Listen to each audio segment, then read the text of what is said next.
Remue ménage. Bienvenue dans votre émission Remue ménage. Nous voilà au jeudi 12 mai. Bizarre pour Dieu? Nous vous invitons à lire Matthieu 14, les versets 22 à 33. Vanessa était, disait-on, une enfant bizarre. On la surnommait ainsi à cause de ses vêtements démodés et de ses croyances inhabituelles. Sa bizarrerie atteignait son point culminant quand elle revenait des vacances passées chez son père.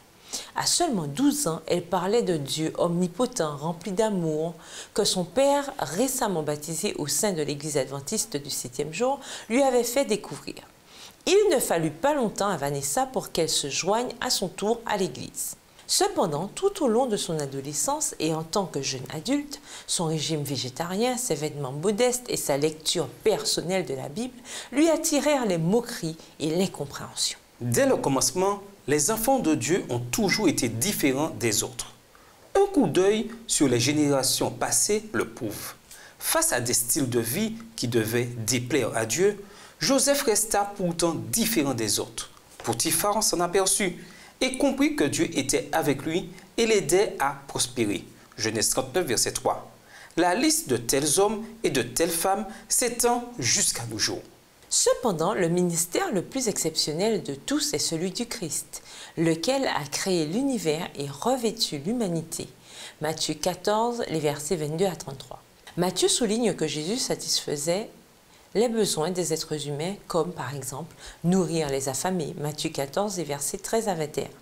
Il mentionne aussi que Jésus savait de quoi se compose le cœur humain, Matthieu 15, les versets 1 à 20.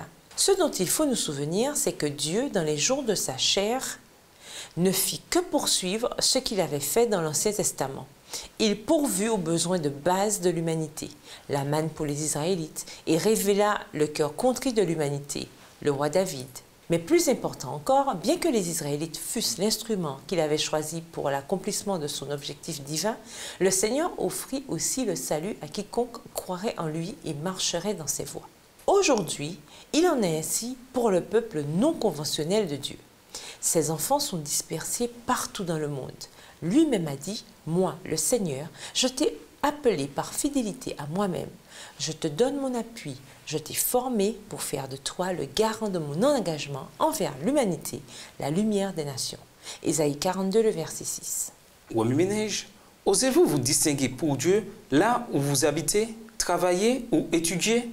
Réfléchissez à la façon dont vous pouvez faire bouger les choses en montrant que le fait d'être différent n'est pas une mauvaise chose. Voulez-vous être une personne bizarre pour Jésus, peu importe les circonstances? Au revoir. Et à demain si Dieu veut. Remue ménage.